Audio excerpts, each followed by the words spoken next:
This is Galaxy News Hour Live. चीन भ्रमणको क्रममा प्रधानमन्त्री पुष्पकमल दाहालले गरेको सम्झौताको एउटा बुँदाले धेरैको ध्यान तानेको हुनुपर्छ। प्रधानमन्त्री दाहाल र उनका सिरिया समकक्षी ली छ्याङ बीचको वार्तापछि जारी संयुक्त वक्तव्यको 8 नम्बर बुँदामा दुई देशबीच गरिबी निवारणमा सहयोग र सहकार्य तत्परता विषयको व्यवस्था गरिएको छ, जसमा चीन सरकारले यस प्रयोजनका लागि नेपालका राजनीतिक दलहरूसँग सोझै सहकार्य गर्न सक्नेछ। यो बुँदाको अन्तर्य के होला चाँडै प्रष्ट होला नै, तर यो बुँदा किन राखियो र यो बुँदाले गरेको व्यवस्थालाई कसरी सक्रिय बनाइन्छ र यसले नेपालको सार्वभौम सत्तामा कस्तो असर पार्ला, यसको प्रभाव त देखिएला नै। चीनले धेरै विषयमा नेपालमा भारतले पाएको अवसर र अनुमतिको आफूले पनि पाउनुपर्ने अपेक्षा गर्दै आएको छ। दक्षिणतिरको छिमेकी भारतले नेपाल सरकारको अनुमति बिना 5 करोडसम्म लागत पर्ने आयोजना या भौतिक संरचनामा सोझै लगानी गर्न पाउने व्यवस्था छ। 2060 साल कार्तिक 21 गते दलीय सहमतिमा तत्कालीन सूर्यबहादुर थापाको सरकारले 3 करोडसम्म लगानी गर्न पाउने व्यवस्था गरेकोमा केपी शर्मा ओलीको सरकारले यो सहमतिलाई थप 3 वर्ष बढाए। अझ बाबुराम भट्टराईको सरकार हुँदा 3 करोडको दायरालाई बढाएर 5 करोड पुर्याइयो। यसपछि नेपालमा भारतले समानान्तर सरकार चलाउँदै आएको आरोप लाग्ने गरेको छ। कुरा अब चीनको। भारतलाई नेपाली सेनाको मानार्थ प्रधान सेनापति दिने परम्परामा पनि चीनको चित्त दुखाइ छ। हामीलाई चाहिँ किन नदिने भन्ने उसको प्रश्नको उत्तरको व्यवस्था एक समय नेपालले गर्ला नै, तर यसपटक गरिबी निवारणका लागि दलहरूसँग सोझै सहकार्य गर्न दिएर दाहाल सरकारले चीनलाई के उपहार दिन खोजेको हो, यो प्रश्न ढिलो छिटो उठ्नेछ नै। के नेपाल दुई शक्तिशाली छिमेकका लागि खुल्ला मैदान बनाउन खोजिएको हो? यदि हो भने दाहाल सरकारले के गर्न खोजेको हो, यसको जवाफ पनि नेपाली जनताले खोज्ने छन् नै।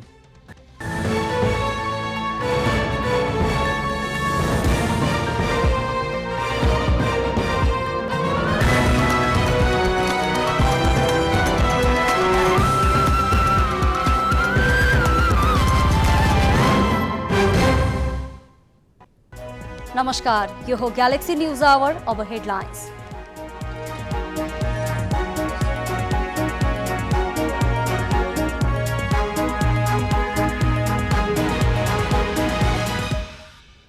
एमाले अध्यक्ष ओलीद्वारा 2 घण्टा संसदको रोस्ट्रम कब्जा, सरकारमाथि 2 दर्जन बढी आरोप, न्यायालयतिर आँखा गाड्नु अघि एमालेतिर हेर्न चुनौती। बझाङ जिल्ला केन्द्रबिन्दु बनाएर 2 पटक भूकम्पको झट्का, 5.3 म्याग्निच्युड र 6.3 म्याग्निच्युड मापन, विभिन्न जिल्लामा क्षति।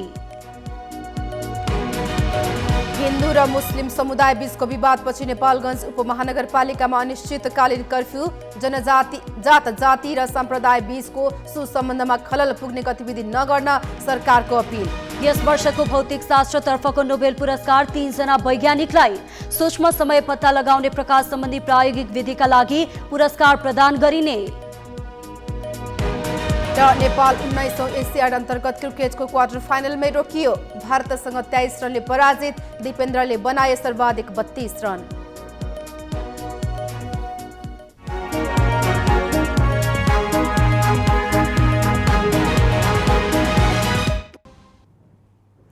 प्रमुख प्रतिपक्षी दल नेकपा एमाले अध्यक्ष तथा संसदीय दलका नेता केपी शर्मा ओलीले 14 दिनपछि बसेको प्रतिनिधि सभा बैठकको रोस्टरमा करिब 2 घण्टा समय बिताए।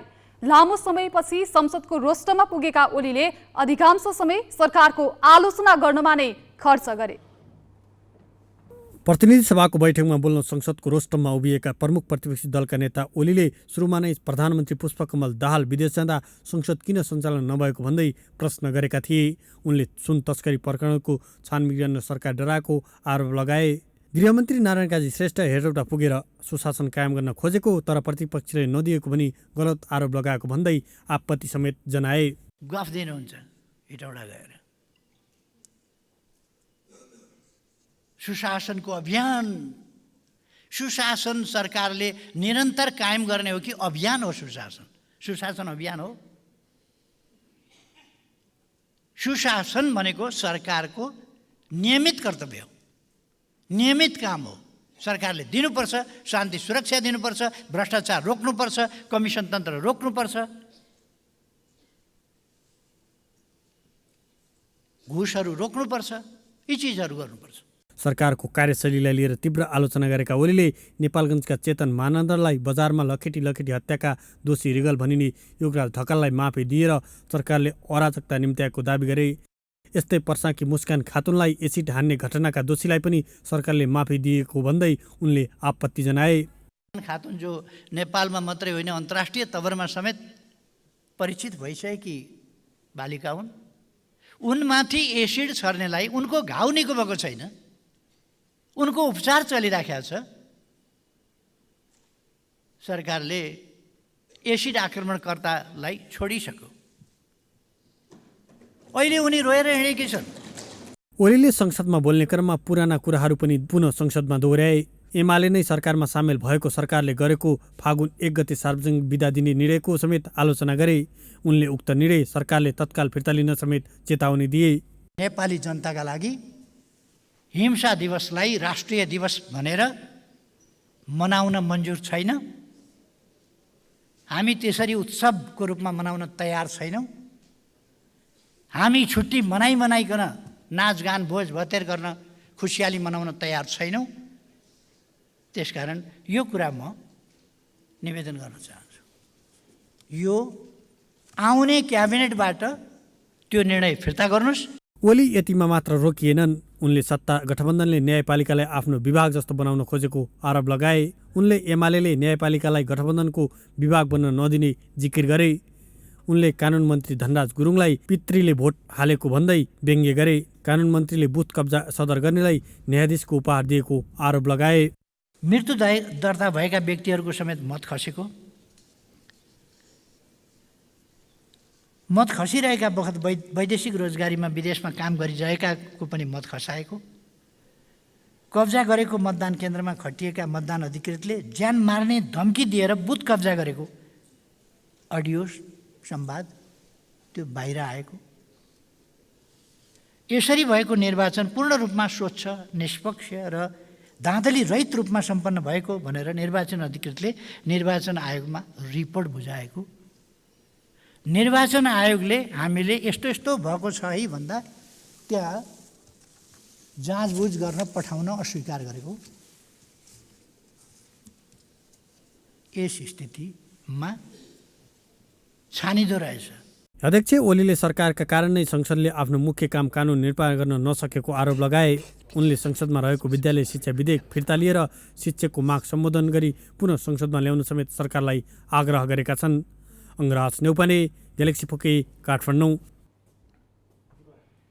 आज बसेको प्रतिनिधि सभा बैठकमा राष्ट्रपतिको भूमिकादेखि स्वास्थ्य कर्मीसँग भएको सम्झौताको विषयले प्रवेश पाएका छन्। 14 दिनपछि बसेको बैठकमा सांसदहरूले विवादित व्यक्तिलाई आम माफी दिएको विषयमा आलोचित भइरहेका राष्ट्रपति रामचन्द्र पौडेलले दलीय आबद्धता छोड्न नसकेको आरोप लगाएका छन्।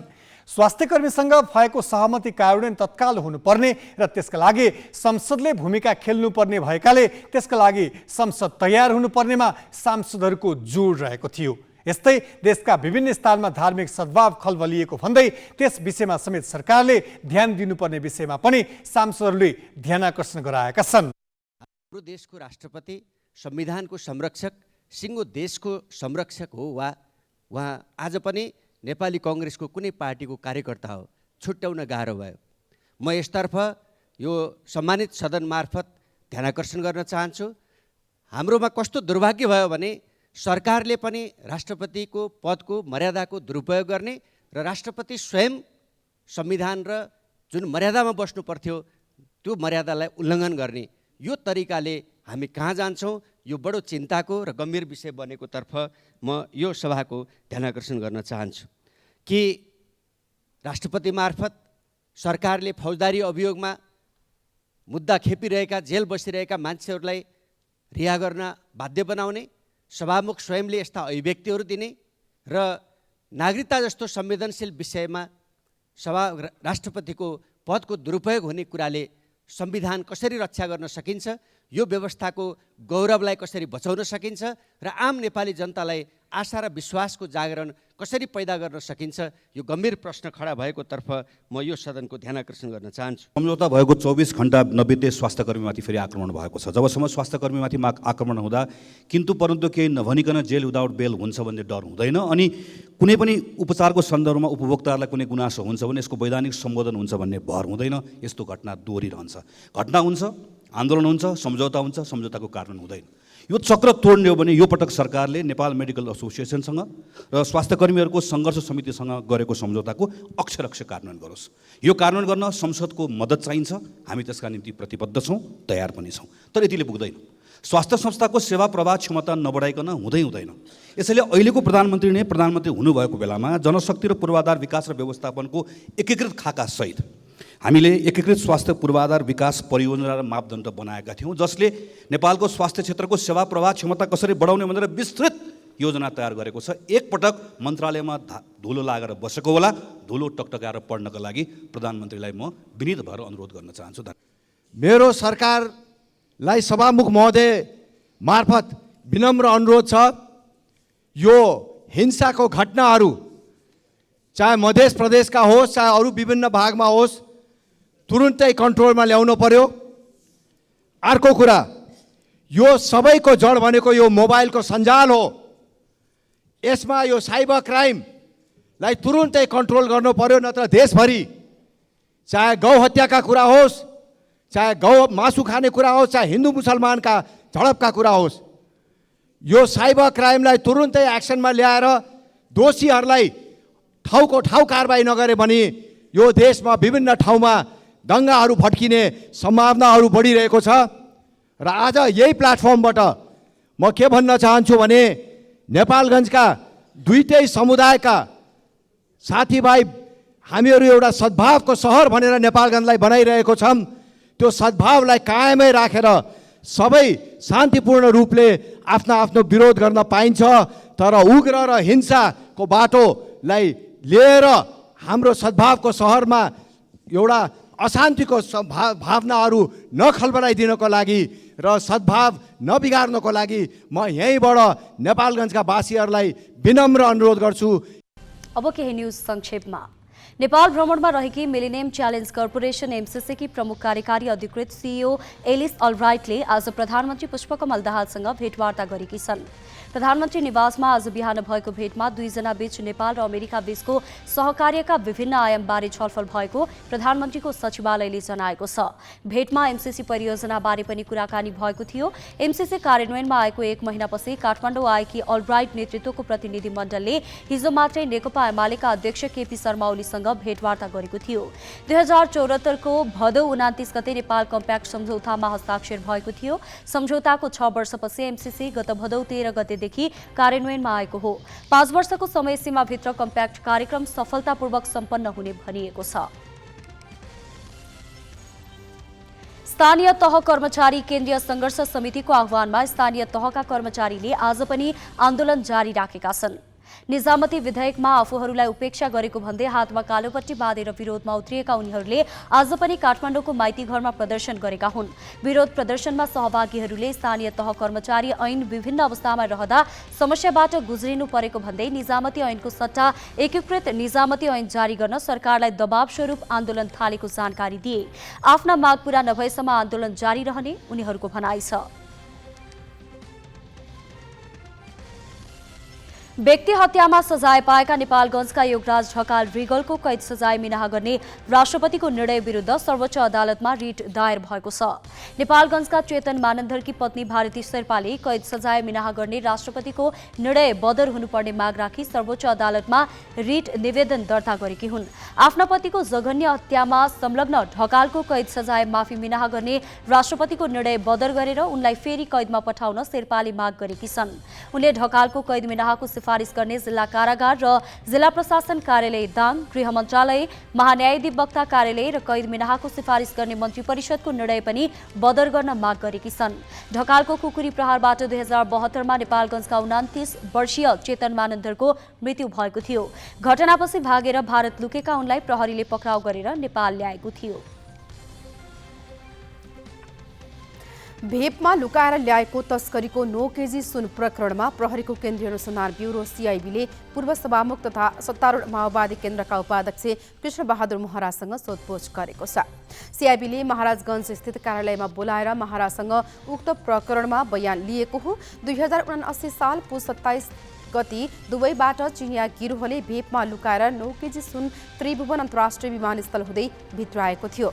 महराको परिवारसँग निकट रहेका चिनिया तस्करीका नाइके दावाजिन वाङको योजनामा भित्राइएको सुन लुकाइएको भेप विमानस्थल भन्सारले नियन्त्रणमा लिएको थियो। त्यसपछि सामान छुटाउन महरा र उनका छोरा राहुल सहितको समूहले भन्सार प्रशासनलाई पटक पटक दबाब दिएको थियो। यही प्रकरणको अनुसन्धानकै क्रममा महरासँग पनि सोधपुछ गरिएको हो। त्यसपछि भन्सार कार्यालयले थप अनुसन्धान गर्न सिआइबीलाई जिम्मा दिएकोमा पहिलो चरणमा सुन चोरीमा मात्रै मुद्दा गएको थियो। त्यसैगरी अनुसन्धानका क्रममा महरा र उनका छोरा राहुल सहितका व्यक्ति चोरी हुनु अगावै सुन छुटाउन भन्सारलाई दबाब दिनेदेखि सुन ल्याउने तस्करसँग पटक पटक सम्पर्कमा रहेको खुलेको थियो।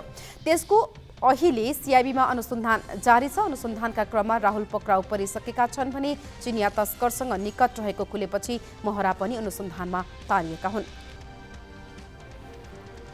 नेपाल पञ्चाङ्ग निर्णायक समितिले यस वर्षको दशैंको साइत सार्वजनिक गरेको छ। मंगलबार समितिले विज्ञप्ति जारी गर्दै साइत सार्वजनिक गरेको हो।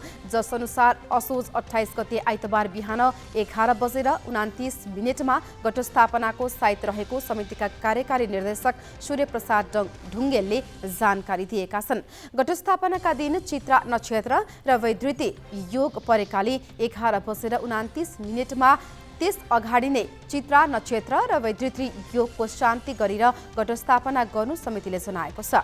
त्यसै गरेर कार्तिक 7 गते मंगलबार विजया दशमी परेको छ। घटस्थापनाका दिनदेखि पूजा आराधना गरिने देवीलाई बिहान 10:37 विसर्जन गरिने साइत रहेको छ। विजया दशमीका दिन साइत खोजेर टीका लगाउनेका लागि बिहान 11:02 को साइत शुभ रहेको समितिले जनाएको छ। टीका लगाउने मानिस पश्चिम मोहडा फर्किनु पर्ने पनि समितिले जनाएको छ। बाँकी प्रसंग नवराज पाण्डेबाट। प्रधानमन्त्री पुष्पकमल दाहालको चीन भ्रमणका उपलब्धिबारे विभिन्न कोणबाट अहिलेसम्म नै टिप्पणी भइरहेको छ। प्रधानमन्त्री दाहाल र उनको दलले भ्रमण उपलब्धि पूर्ण भएको भन्दै केही दिन अघि पत्रकार सम्मेलन नै गरेर विवरण सार्वजनिक गर्यो। तर आवश्यकताभन्दा बढी एक साता घुम्नमा बिताएका प्रधानमन्त्रीको यसपालिको चीन भ्रमणका पुरानै कुराहरू बढी समावेश भएको भन्दै धेरै उपलब्धि हुन नसकेको भनेर आलोचना समेत भइरहेको छ। यस्तोमा प्रधानमन्त्री र चिनिया समकक्षीले गत आइतबार भएको वार्तापछि जारी संयुक्त वक्तव्यको एउटा बुदाले भने यो भ्रमण कतै देशभित्र विदेशी हस्तक्षेप बढाउने त होइन भन्ने प्रश्न उब्जाएको छ। नेपालको गरिबी निवारणमा राजनीतिक दलहरू मार्फत सहकारी सुरुवात गरिएको त्यस बुदाले देशको सार्वभौम सत्ता र स्थिरतामा कस्तो प्रभाव पार्ला? चिनिया समकक्षीसँग प्रधानमन्त्रीले वार्ता गरेको दिन सुरुवातमा संक्षिप्त बुदा मात्र सार्वजनिक भएको थियो। तर केही ढिला गरी राति अबेर जारी लामो संयुक्त वक्तव्यको 8औं बुदामा उल्लेख गरिएका शब्दावली यस्ता छन्। दुवै पक्षले चीन दक्षिण एसियाली राष्ट्रको गरिबी निवारण सहकारी विकास केन्द्रको नमुना कार्यक्रम, भविष्यको उज्यालो चीन नेपाल राजनीतिक दलहरूको जीविकोपार्जन तथा गरिबी निवारण कार्यक्रम, नेपालमा सुरुवात र त्यसको नमुना कार्यक्रम भाइब्रेन्ट भिलेजको उद्घाटनको स्वागत गरेका छन्। साथै भविष्यमा दुई देशबीच गरिबी निवारण, विकास, जीवनस्तर सुधार तथा ग्रामीण पुनरुत्थानका लागि सहयोग र सहकार्य गर्ने तत्परता प्रकट गरेका छन्। चीनमा गरिबी निवारणका लागि सहकार्य भएको घोषणा गर्नुअघि सभामुख अग्नि सापकोटा पहिले चुनाव लडेको क्षेत्र सिन्धुपाल्चोक 1 को भ्रमणका लागि गएका चिनिया कम्युनिस्ट पार्टीका पोलिट ब्युरो सदस्य युवान च्याचुनले गरिबी निवारणका लागि नमुना गाउँ परियोजनाको सुरुवात गरेका थिए। आफ्नो सीमासँग जोडिएको क्षेत्रमा चीनले माओवादीसँगको सहकार्यमा सिधै कार्यक्रम थालेको थियो र चीन भ्रमणमा यस्तो सहकार्य अझ व्यापकता दिन खोजिएको प्रधानमन्त्री र चिनिया समकक्षीबीच जारी वक्तव्यले देखाउँछ। प्रोग्राम कसले इनोग्रेसन गर्यो भने नेकपा माओवादीको नेता गएर इनोग्रेसन गरे। परराष्ट्र मन्त्रालय, अर्थ मन्त्रालय, वाणिज्य मन्त्रालय, हाम्रो गरिबी निवारण मन्त्रालय, कुनै मन्त्रालयको पदाधिकारी त त्यहाँ छैन। अब कम्युनिस्ट पार्टीले आएर पोभर्टी एलिभेसन फन्ड खोलिदियो, उद्घाटन गरिदियो। भोलि भारतीय जनता पार्टीले आएर अर्को खोलिदेला, इन्डियन कङ्ग्रेस पार्टीले अर्को खोलिदेला, अनि लिबरल के अरे भने त बङ्गलादेशको के अरे बङ्गलादेश नेसनलिस्ट पार्टीले आएर खोलेला। यो भयो भने राज्यको सम्बन्ध चाहिँ साह्रै हामी जस्तो मुलुकले फेरि अप्ठ्यारो नै हुने हो। देशभित्र आन्तरिक विकास राज्यको जिम्मा हो। यदि कुनै देशले सहयोग र सहकार्य गर्ने हो भने राज्यकै संयन्त्रभित्र रहेर गर्नुपर्छ। तर यसरी दलमार्फत कार्यक्रम देशको सार्वभौम सत्ता र कानुनको उल्लङ्घन त हुनै अझ राजनीतिक हस्तक्षेपको निम्तो पनि हो। विस्तृत ढाँचाबारे नखुलाइ पनि माओवादी र वाम दल मार्फत चीनले नेपाली सीमा क्षेत्र र राजनीतिमा समेत प्रभाव विस्तार गर्न खोजेको कदमका रूपमा यसलाई लिइएको छ।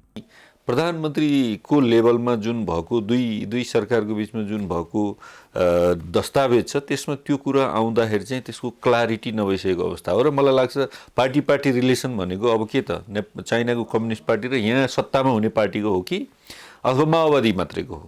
अब यस्तो कुरा कसरी त्यस्तो जोइन्ट कम्युनिकेमा आयो त्यो चाहिँ रहस्यको कुरा हो। नेपालको ब्युरोक्रेसीले त्यसलाई कसरी नजरअन्दाज गर्यो। हाम्रो इभन प्रधानमन्त्रीको पनि त्यो मलाई लाग्छ विशफुल थिङ्किङ होइन। मैले अहिले भने जस्तै उहाँ प्रधानमन्त्री सधैँ रहन्न तर दल त रहन्छ नि भन्ने थाहा छ।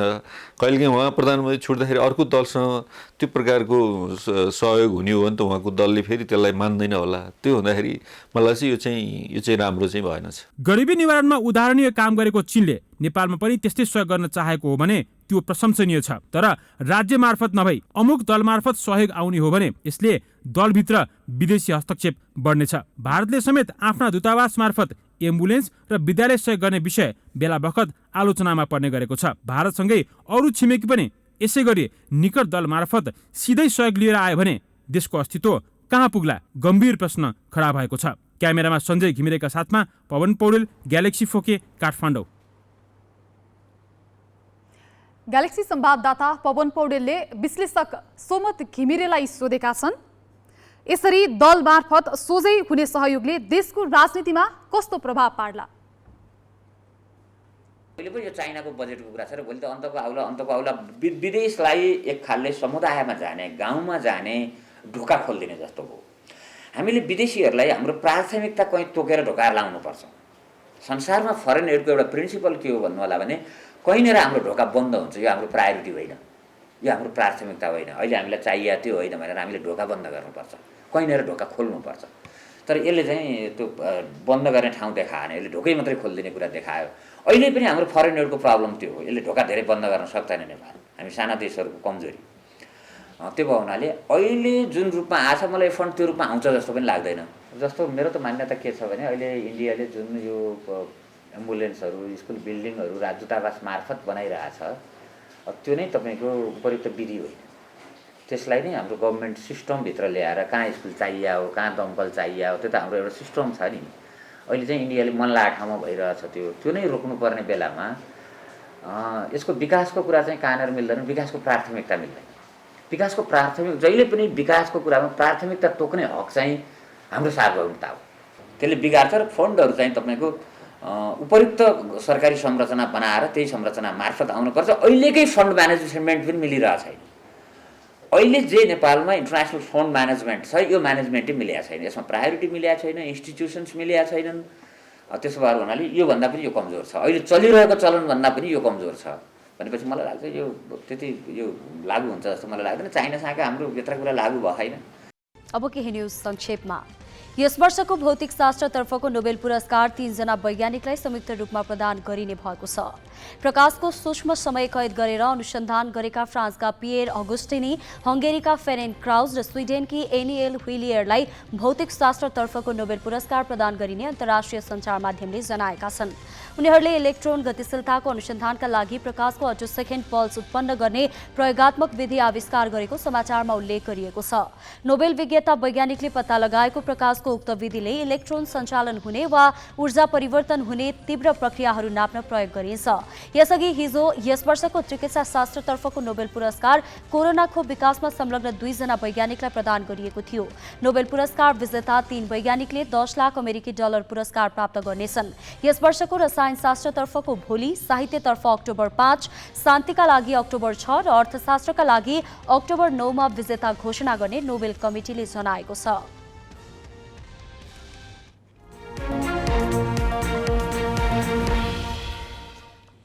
साताको तेस्रो कारोबार दिन मंगलबार शेयर बजार दोहोरो अङ्कले घटेको छ। सोमबार सामान्य अङ्कले उकालो लागेको शेयर बजार आज 17.56 अङ्कले घटेर 1958.72 बिन्दुमा कायम भएको छ। बजारमा 39,65,917 किता शेयरको खरिद बिक्री हुँदा 1,19,91,01,324 रुपैयाँमा कारोबार भएको छ। गत सातादेखि चलेको मार्जिन प्रकृतिको शेयर धितो कर्जामा 12 करोडको सीमा बढाउन समाचारले केही दिन घट्न रोकिएको बजार फेरि घट्न थालेको विश्लेषकहरूको भनाइ छ। सबै उपसूचकमा गिरावट हुँदा नेप्से पनि घटेको हो। व्यापार उपसूचक सर्वाधिक 1.47% गिरावट हुँदा विकास बैंक, वित्त कम्पनी, होटल तथा पर्यटन, हाइड्रोपावर र अन्य उपसूचक 1% भन्दा बढीले गिरावट भएको छ। आज समता घरेलु लघुवित्त वित्तीय संस्था, घलमेदी हाइड्रो लिमिटेड र हिमालयन लघुवित्त वित्तीय संस्थाका लगानीकर्ताले सर्वाधिक नाफा कमाएका छन् भने सामुदायिक लघुवित्त वित्तीय संस्था, सिद्धार्थ इन्भेस्टमेन्ट ग्रोथ स्किम 2 र सिवाइसी नेपाल लघुवित्त वित्तीय संस्था लिमिटेडका लगानीकर्ताले सर्वाधिक गुमाएका छन्।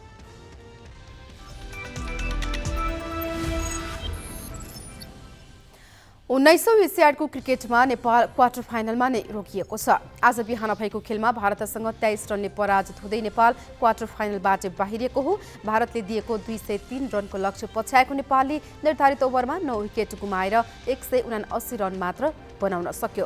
नेपालका लागि दिपेन्द्र सिंह ऐरीले सर्वाधिक 32 रन बनाए। कुशल मल्ल र सन्दीप जोरा समान 29 र कुशल भुर्तेल 28 रनमा आउट भए। करण केसी 18 रनमा नट आउट रहे। नेपाललाई सस्तैमा समेट्न रवि बिष्टोई र आवेश खानले समान 3-3 विकेट लिए। अर्शदीप सिंहको नाममा 2 विकेट रह्यो। यसअघि पहिला ब्याटिङ गरेको भारतले निर्धारित ओभरमा 4 विकेट गुमाएर 202 रनको उच्च योगफल तयार पारेको थियो। भारतका लागि यशस्वी जयसवालले शतक बनाए। रिङ्कू सिंह 37 रनमा अविजित रहे।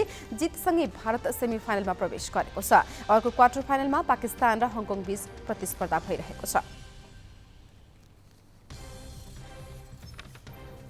एसियाली खेलकुद अन्तर्गत केही महिला कबड्डीमा नेपाल इरानसँग पराजित भएको छ। आज बिहान भएको समूह बी को खेलमा नेपाल इरानसँग 43-19 अङ्कले पराजित भएको हो। आफ्नो पहिलो खेलमा हिजो बङ्गलादेशलाई पराजित गर्दै पदकको नजिक पुगेको नेपालले सेमिफाइनलमा स्थान बनाउन अब भोलि हुने इरान र बङ्गलादेश बीचको खेलको नतिजा कुर्नुपर्नेछ। उक्त खेलमा यदि इरान विजयी भई सेमिफाइनल प्रवेश गर्दै नेपालले 19औं एसियाडमा खाता खोल्नेछ।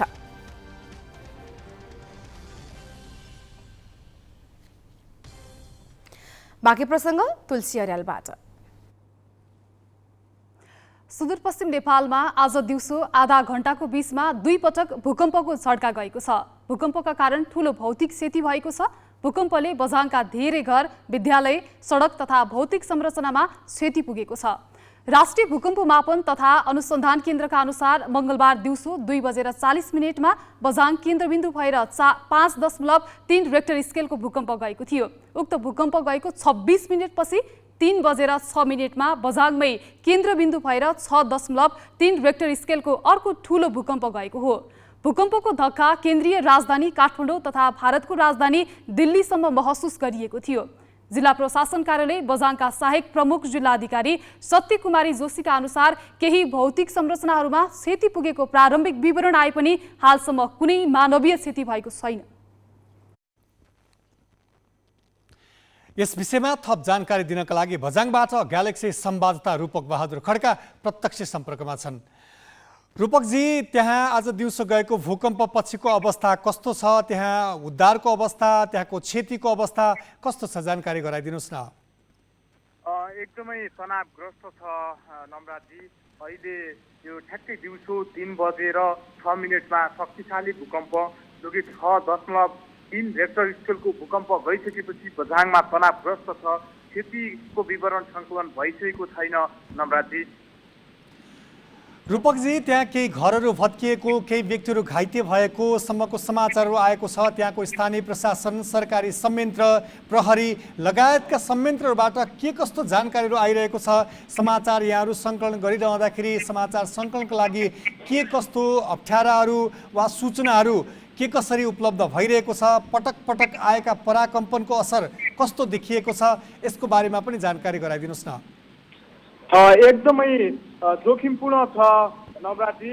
2:40 पटक पटक प्राकम्पनहरू आइरहेका छन् र यहाँ अधिकांश घरहरूमा आंशिक क्षति भएको छ र मानवीय क्षति भने भएको छैन र कतिपय दुर्गम पालिकाबाट चाहिँ सूचना सङ्कलन गर्न गाह्रो पनि भइरहेको छ र विद्युत पनि अवरोध भएको थियो र यो विद्युतले गर्दाखेरि पनि थप क्षति पुग्ने हो भनेपछि चाहिँ विद्युत पनि कटौती गरेको थियो र 13 जनाभन्दा बढी चाहिँ घाइते भएर चाहिँ जिल्ला अस्पताल बझाङ सिमखेतमा चाहिँ उपचाररत हुन्छ भने कतिपय चाहिँ उपचार गरेर चाहिँ घर फर्किसकेको पनि जिल्ला अस्पतालका डाक्टरले जानकारी गराएका छन्। नवराजी रूपकजी, सँगसँगै त्यहाँ घरहरू भत्किँदाखेरि कतिपय मानिसहरूको अब बस्ने स्थिति कस्तो छ, त्यहाँ मौसमको अवस्था कस्तो छ, त्यसपछि अब रातको समय अहिले त्यहाँ उद्धारका लागि के कस्ता प्रयत्नहरू गरिएका छन्, त्यहाँ अप्ठ्यारोमा परेका मानिसहरूलाई क्षतिपूर्तिको कुरा, राहतको कुरा वा सहजीकरण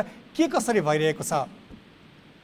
पक्कै पनि यहाँको चाहिँ जिल्ला प्रशासन कार्यालय, नेपाल रेड क्रस सोसाइटी लगायतका संस्थाहरू निरन्तर उद्धार कार्यमा जुटिएका छन् भने यहाँ चाहिँ स्थानीय पालिकाबाट पनि स्थानीय सरकारले पनि सक्दो राहत सङ्कलन र उद्धार कार्यमा जुटिरहेको भन्ने हामीले सामान्य खबर पाएका छौँ नम्राजी। र पक्कै पनि यो भिरहरू पनि भत्किने र डाँडाबाट पनि पहिरोहरू पनि खसेर निकै नै जोखिम भइरहेको छ र अधिकांश चाहिँ सामुदायिक विद्यालयहरू चाहिँ पूर्ण रूपमा क्षति भएको पनि हामीले विवरण प्राप्त गरेका छौँ नवराज। धन्यवाद। उनी थिए हाम्रा बझाङ स्थित सहकर्मी रूपक बहादुर खड्का, बझाङ आसपासमा गएको भूकम्प र यसले पारेको प्रभावका विषयमा जानकारी गराउँदै। सामाजिक सञ्जालमा लेखिएको विषयमा दुई समुदायबीच दूरी बढ्दै गएपछि नेपालगञ्जमा मङ्गलबार झडप भएको छ। झडपपछि थप क्षति नहोस् भन्न प्रशासनले अनिश्चितकालीन कर्फ्यू जारी गरेको छ। मङ्गलबार दिउँसो निस्किएको सद्भाव र्यालीमा भएको झडपका क्रममा 3 सुरक्षाकर्मी सहित 13 जना घाइते भएका छन्। शान्ति र सद्भावको अपिलसहित नेपालगञ्जमा मङ्गलबार बिहान 7:30 बजे र्यालीको आयोजना गरिएको थियो। सामाजिक सञ्जालमा धर्म समुदाय विरुद्ध अभिव्यक्ति दिएको भन्दै आइतबार एकाएक प्रदर्शन भएपछि मङ्गलबार बन्दको आह्वान गरिएको थियो। सोमबार बसेको सर्वदलीय तथा सर्वपक्षीय बैठकको निर्णयअनुसार सद्भाव र्याली निकालिएको थियो। ओमकार परिवार, हिन्दू समाज र शिवसेना नेपालले संयुक्त रूपमा निकालेको र्यालीमा महन्त चन्द्रनाथ योगी, मुस्लिम धर्मका धर्मगुरु मौलाना अब्दुल जब्बारा मन्जरी लगायतका धर्मगुरु, नागरिक समाजका प्रतिनिधि र सर्वसाधारणको सहभागिता थियो। सद्भाव र्याली पूर्ण हुन पाएन। ठूलो संख्यामा निस्किएको र्यालीमा घरमाथिबाट ढुङ्गा र इँटा प्रहार हुन थालेपछि स्थिति असामान्य बनेको थियो। ढुङ्गा र इँटा प्रहार हुँदै सडकमा टायर बाल्न थालियो। तनावपूर्ण स्थितिलाई नियन्त्रणमा लिन प्रहरीले बल प्रयोग गर्दा 3 प्रहरी सहित 13 जना घाइते हुन पुगे। अवस्था बिग्रँदै गएपछि जिल्ला प्रशासन कार्यालय बाँकेले दिउँसो 1 बजेदेखि अनिश्चितकालसम्मका लागि कर्फ्यू लगाएको छ। नगर क्षेत्र, खजुरा रोड, जमुनाका क्षेत्रमा कुनै पनि प्रदर्शन र विरोधका कार्यक्रम गर्न निषेध गरिएको छ। कर्फ्यूको समयमा चाहिँ हामीले सबै सुरक्षाकर्मीहरूलाई चाहिँ प्रभावकारी समन्वयात्मक ढङ्गले डिप्लोय पठाएको छौँ भने अब हामीले विशेष गरी धार्मिक गुरुहरू, नागरिक समाज र राजनीतिक दलहरूलाई चाहिँ यो सामाजिक सद्भाव कायम गर्ने र एकीकृत रूपमा चाहिँ नेपालगञ्जलाई पुरानी अवस्थामा फर्काउने गरी समन्वय गर्ने कार्य गरिरहेको छ। राजनीतिक दल र धर्मगुरुका नेतृत्वकर्ताहरूसँग निरन्तर छलफल गरी परिस्थिति नबिग्रन दिन पहल थालिएको प्रहरीको भनाइ छ। शान्ति सुरक्षा यसमा थप जनधनको क्षति नहोस् भन्ने हिसाबले चाहिँ त्यसमा सतर्क अप्नाउनु, कर्फ्यू इम्पोज गरेर चाहिँ त्यही स्थितिलाई नियन्त्रण ल्याउने एउटा पाटो त आफ्नो ठाउँमा छँदैछ। एट द सेम टाइम हामीले चाहिँ विभिन्न राजनीतिक दलका चाहिँ प्रमुखज्यूहरूसँग, हाम्रो धर्मगुरुज्यूहरूसँग, त्यसै गरी चाहिँ योसँग सरकार राख्ने चाहिँ अरू पनि सरकारवाला चाहिँ त्यही छन् स्टेक होल्डरहरू, जस्तै अब चाहिँ मानव अधिकारका कुराहरू भए, यसमा चाहिँ विभिन्न सद्भाव समितिका चाहिँ व्यक्तिहरू भए, पदाधिकारी उहाँसँग हामी नियन्त्रण छलफल। यसअघि दुई समुदायबीच भएको झडपमा भएको क्षति सम्झिएर नेपालगञ्जका स्थानीय त्रसित बनेका छन्। राजनीतिक नेतृत्वले नेपालगञ्जको परिस्थितिलाई थप बिग्रन नदिन तत्कालै पहल थाल्नु जरुरी छ। ग्यालेक्सी फोकेका लागि नेपालगञ्जबाट क्षेत्रनाथ देवकोटाको रिपोर्ट। यसैबीच सरकारले जातीय र धार्मिक सद्भावमा खलल पुग्ने गतिविधि नगर्न आग्रह गरेको छ। मन्त्री परिषदको मङ्गलबारको बैठकले जातीय र धार्मिक सद्भावमा खलल पुग्ने कार्य नगराउन आग्रह गरेको हो। मुलुकका विभिन्न ठाउँमा पछिल्लो समय जातीय र धार्मिक सद्भाव खलबलिने घटना भइरहेका बेला मन्त्री परिषदको बैठकले उक्त आग्रह गरेको हो। सरकारले विचार तथा व्यक्ति स्वतन्त्रता लगायतका संविधान प्रदत्त मौलिक हकको सम्मान गर्दै सामाजिक सञ्जालको बढ्दो प्रयोगलाई सकारात्मक तथा मर्यादित बनाउने सन्दर्भमा सामाजिक सञ्जाल सञ्चालक र प्रयोगकर्ताले नेपालको सार्वभौम सत्ता, भौगोलिक अखण्डता, राष्ट्रिय सुरक्षा, राष्ट्रिय एकता, स्वाधीनता, स्वाभिमान वा राष्ट्रिय हित वा सङ्घीय एकाइ बीचको सुसम्बन्धमा प्रतिकूल असर हुने गरी वा वर्गीय, जातीय, धार्मिक, क्षेत्रीय, साम्प्रदायिक र यस्तै अरू कुनै आधारमा घृणा, द्वेष वा अवहेलना हुने कुनै काम कारबाही नगराउन एवं विभिन्न जात, जाति वा सम्प्रदाय बीचको सुसम्बन्धमा खलल पुग्ने गतिविधि नगराउन सम्बन्धित सबैमा आग्रह गरेको छ। विचार तथा अभिव्यक्ति स्वतन्त्रता लगायत संविधान प्रदत्त मौलिक हकको सम्मान गर्दै सामाजिक सञ्जालको बढ्दो प्रयोगलाई सकारात्मक तथा मर्यादित बनाउने सन्दर्भमा सामाजिक सञ्जाल सञ्चालक र प्रयोगकर्ताले नेपालको सार्वभौम सत्ता, भौगोलिक अखण्डता, राष्ट्रिय सुरक्षा, राष्ट्रिय एकता, स्वाधीनता, स्वाभिमान वा राष्ट्रिय हित वा सङ्घीय एकाइ बीचको सुसम्बन्धमा प्रतिकूल असर हुने गरी वा वर्गीय, जातीय, धार्मिक, क्षेत्रीय, साम्प्रदायिक र यस्तै अरू कुनै आधारमा घृणा, द्वेष वा अवहेलना हुने कुनै काम कारबाही नगराउनु हुन एवं विभिन्न जात, जाति वा सम्प्रदाय बीचको सुसम्बन्धमा खलल पुग्ने गतिविधि नगराउन हुन सम्बन्धित सबैमा नेपाल सरकार हार्दिक अनुरोध गर्दछ।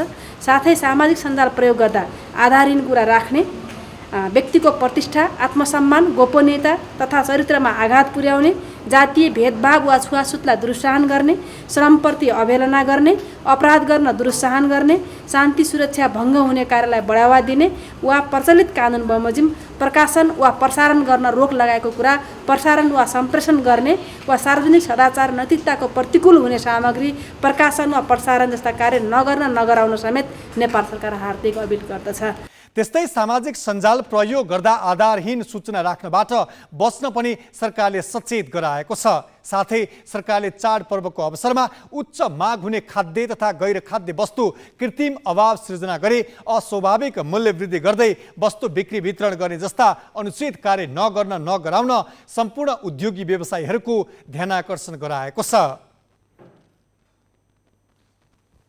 आसन्न चाडपर्वको अवसरमा उच्च माग हुने खाद्य तथा गैर खाद्य वस्तुहरूको कृत्रिम अभाव सिर्जना गरी अस्वाभाविक मूल्य वृद्धि, कालो बजारी र अखाद्य वस्तु मिसावट गरी गुणस्तरहीन वस्तु बिक्री वितरण गर्ने जस्ता अनुचित कार्यहरू नगराउन सम्पूर्ण उद्योगी व्यवसायलाई नेपाल सरकार ध्यानाकर्षण गराउँदछ। बजारमा कृत्रिम अभाव सिर्जना गर्ने र नाफाखोरी गर्ने व्यक्ति फर्मलाई कानुन बमोजिम कडा कारबाहीका लागि कोही कसैसँग सूचना भएमा हेलो सरकार वाणिज्य विभागको पोर्टल वा टोल फ्री नम्बर 1137 मा सूचना दिनु हुन आम उपभोक्ता वर्गमा अनुरोध गर्दछ। उपभोग्य वस्तुको बिक्री वितरणसँग सम्बन्धित सार्वजनिक निकायले तत्काल देशभरि सुपथ मूल्यका पसल सञ्चालन गर्ने, बजार अनुगमनका लागि स्थापित सम्पूर्ण संयन्त्रलाई थप सक्रिय र क्रियाशील बनाई बजार अनुगमन कार्यलाई प्रभावकारी बनाउने, अस्वाभाविक मूल्य वृद्धि र कालो बजारी नियन्त्रण गर्ने, कृत्रिम अभाव सिर्जना गर्ने, अस्वाभाविक नाफाखोरी गर्ने र अस्वाभाविक रूपमा मूल्य वृद्धि गरी कालो बजारीमा संलग्न हुने जो कोहीलाई प्रचलित कानुन बमोजिम कडा कारबाही गर्ने र सोको प्रतिवेदन सर्वसाधारण सबैको जानकारीका लागि सम्बन्धित निकायबाट दैनिक रूपमा सम्प्रेषित गर्न नेपाल सरकार निर्देशन गर्दछ। हामी ग्यालेक्सी न्यूज आवरको अन्त्यमा छौं। जाँदै हेडलाइन्स।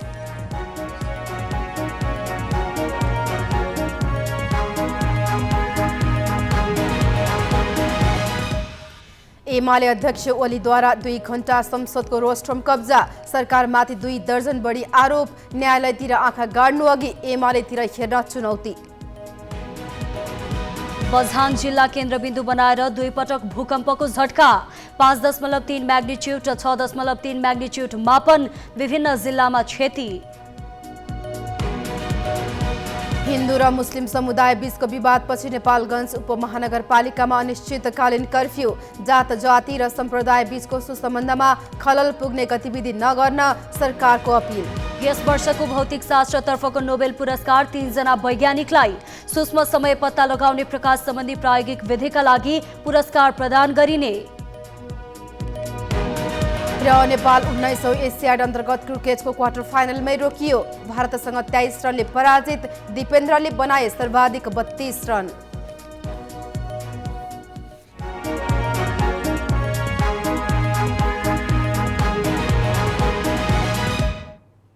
आजलाई ग्यालेक्सी न्यूज आवर सकियो। नमस्ते।